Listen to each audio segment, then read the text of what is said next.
కేటీఆర్ ఇచ్చిన లీగల్ నోటీసులకు భయపడేది లేదని స్పష్టం చేశారు మంత్రి కొండా సురేఖ. ఓడిపోయిన కేటీఆర్, కేసీఆర్ జైలుకు పోయి కవిత ఏదేదో మాట్లాడుతున్నారని ఆమె ఆగ్రహం వ్యక్తం చేశారు. ఫోన్ ట్యాపింగ్కు పాల్పడింది నిజం కాదా అని ఆమె నిలదీశారు. పార్లమెంట్ ఎన్నికల తర్వాత టీఆర్ఎస్ ఖాళీ అవుతుందని అంటున్న మంత్రి కొండా సురేఖతో మా ప్రతినిధి సాదిక్ ఫేస్ టు ఫేస్. మనతో మంత్రి కొండా సురేఖ గారు ఉన్నారు. వారిని అడిగి విషయాలు తెలుసుకుందాం. మేడం, మీ పైన అంటే మీకు నోటీసులు జారీ చేశారని కేటీఆర్ అంటున్నారు. కేటీఆర్ ఎందుకు నోటీసులు జారీ చేశారు? మీ తాటా తీస్తామని కూడా ఆయన ఒక వ్యాఖ్యలు చేయడం జరిగింది. మహిళా మంత్రిగా చెప్పండి, తెలంగాణ సమాజానికి ఎటువంటి మెసేజ్ ఆయన వ్యాఖ్యలను చూస్తారు? అంటే ఆడబిడ్డల మీద ఎంత గౌరవం ఉందో అర్థమవుతా ఉన్నది. వాళ్ళ చెల్లెమో మహిళగా నేనే బతుకమ్మ నేర్పించిన, నేనే బోనం నేర్పించానని ఆఖరికి నేనే అందరితోటి మందు తాగిచ్చిన అని చెప్పి లిక్కర్ కేసులో లోపలికి పోయింది. ఒక పక్క చెల్లె లోపలికి పోయినాక కూడా ఇంకా వీళ్లకు ఈ అహంకారం అనేది తగ్గలేదు. అహంకారంతో మాట్లాడితే ఎప్పుడు కూడా రాజకీయాల్లో నడవదు. మనం ఏ పరిస్థితుల్లో ఉన్నామో, ఎక్కడ ఉన్నామో అనేది చూసుకొని మాట్లాడితే మంచిది. ఇప్పుడు మీరు అధికారంలో ఉన్నప్పుడు 100 చేశారు, 100 మాట్లాడారు, నడిచింది. ఈరోజు అధికారం లేదు అనే విషయం మీకు తెలుసు. కేంద్రంలో కానీ రాష్ట్రంలో కానీ మీరు లేరు. మీరు చేసిన పనులన్నీ మీకు తెలుసు. మీకు ఏమేమో చేశారో అన్నీ మీకు తెలిసినప్పుడు నోరు మూసుకొని కూర్చోవాలి. అంతేగాని మళ్ళీ దాన్ని గెలికి పంచాయతీ పెట్టుకునే ప్రయత్నం మీరు చేస్తూ ఉన్నారు. మేము మా పని మేము చేసుకుపోతుంటే ఈరోజు సీఎం గారిని అరే ఒరే అని తిడతాడు, హౌలే అని తిడతాడు, మమ్మల్ని ఏమో తాట తీస్తా అంటాడు. అంటే నువ్వెవరు అసలు తీయడానికి? నీకేం అధికారం ఉంది? మమ్మల్ని అనే హక్కు నీకు ఎక్కడుంది?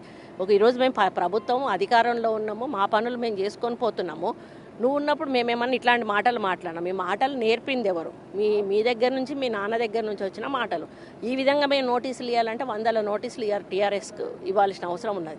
కాబట్టి మాట్లాడే పద్ధతి మార్చుకుంటే బాగుంటుంది అనేది నా అభిప్రాయం. 2004 కంటే ముందు తెలంగాణ ఉద్యమ సమయంలో కూడా ఆయన ఫోన్ కూడా ట్యాప్ చేశారు కాంగ్రెస్ ప్రభుత్వం అని కూడా వాదన చేస్తున్నారు. అది కూడా బయటికి పడాలని. ఆయన అధికారంలో 9.5 ఏళ్ళు ఉన్నాడు కదా, మరి ఎందుకు తీయలేదు? అప్పుడే తీస్తే అయిపోతుండే కదా. ఇప్పుడు మేము వచ్చినాం, మేము తీసినాం. మీరు కూడా ఆ రోజు తీసి ఉంటే అయిపోయేది కదా.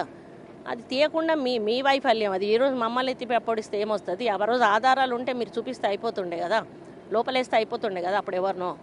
ఇప్పుడు మాకు ఆధారాలు ఉన్నాయి కాబట్టి మేము బయటికి తీస్తున్నాం. అది ఎవరిని ఎవరెవరు ఉన్నారో ఎంక్వైరీ జరుగుతుంది, రిపోర్ట్స్ వస్తాయి, రిపోర్ట్స్ని బట్టి నిర్ణయం ఉంటుంది.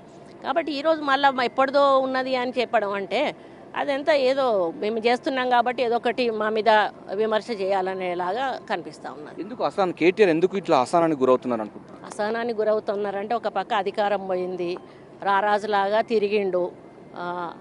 ఒక పక్క చెల్లెలు జైలుకు పోయింది. ఒక్కొక్క బీఆర్ఎస్ నాయకులందరూ కూడా పార్టీ వీడి ముఖ్య నాయకులందరూ కూడా వెళ్ళిపోతూ ఉన్నారు. ఈరోజు మా వరంగల్లో దయాకర్ రావు మాట్లాడుతాండి, 12 మంది ఉండేనట అప్పుడు లిస్టులో. కడియం శ్రీహరి పోయినాకనట 25 మంది వచ్చిండ్రట లిస్టులకి. మరి ఇప్పటివరకు ఎందుకు క్యాండిడేట్ డిక్లేర్ చేయలేదు? క్యాండిడేట్ ఉంటే అంటే వాళ్ళకి పరిస్థితి ఎట్లొచ్చిందంటే క్యాండిడేట్లను డిక్లేర్ చేసేయడానికి క్యాండిడేట్లు కూడా లేనటువంటి పరిస్థితి వచ్చింది. ఇక అప్పుడు ఫ్రస్ట్రేషన్ కాకుండా ఏమొస్తుంది పాపం? ఇన్ని రోజులు అధికారంలో ఉంటే ఇట్లా చిటికేస్తే అన్నీ వచ్చేటి. ఈరోజు చిటికేస్తే కదా, అరిస్తే కూడా ఎవరు వచ్చే పరిస్థితి లేదు. కాబట్టి ఎక్కడ అరవలేక మీడియా ముందు అరుస్తానంటున్నాడు. మీ ముఖ్యమంత్రి రేవంత్ రెడ్డి గారు డబ్బుల సంచులను, కోట్లాది రూపాయలను ఢిల్లీకి పంపిస్తున్నారు. అందుకోసం పదవిని కాపాడు కోసం ఇవన్నీ ప్రయత్నం చేస్తున్నాడు, చిల్లర వల్ల రాజకీయాలు చేస్తున్నాడు కూడా ఆరోపిస్తున్నాడు కేటీఆర్.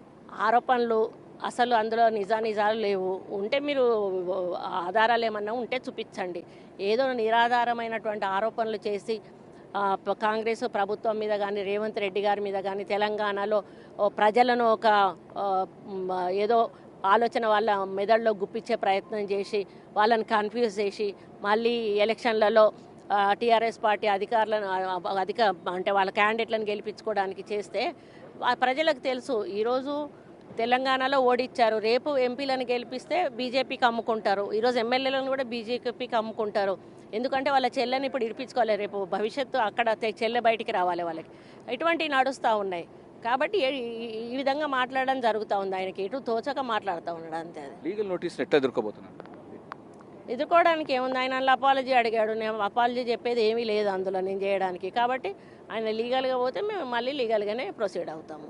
తుక్కుగూడలో ఈ ప్రాంగణంలో 6వ తారీఖు రోజు జనసందోహం కాబోతుంది. 10 లక్షల మందిని మొబిలైజ్ చేయబోతున్నారు.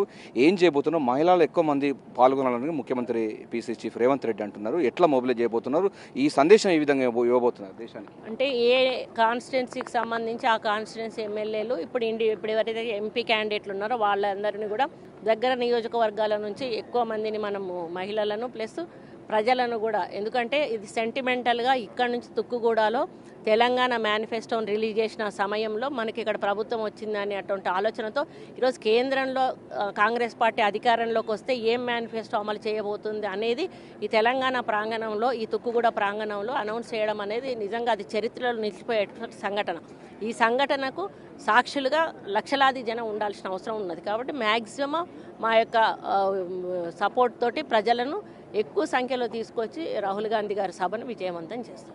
తెలంగాణ సమాజానికి కాంగ్రెస్ పార్టీ అండగా ఉంటుందనే మెసేజ్ ఇస్తామని కూడా ఆమె స్పష్టం చేస్తున్నారు. శంకర్తో కలిసి సాదిక్, బిగ్ టీవీ, తుక్కుగూడ, రంగారెడ్డి జిల్లా.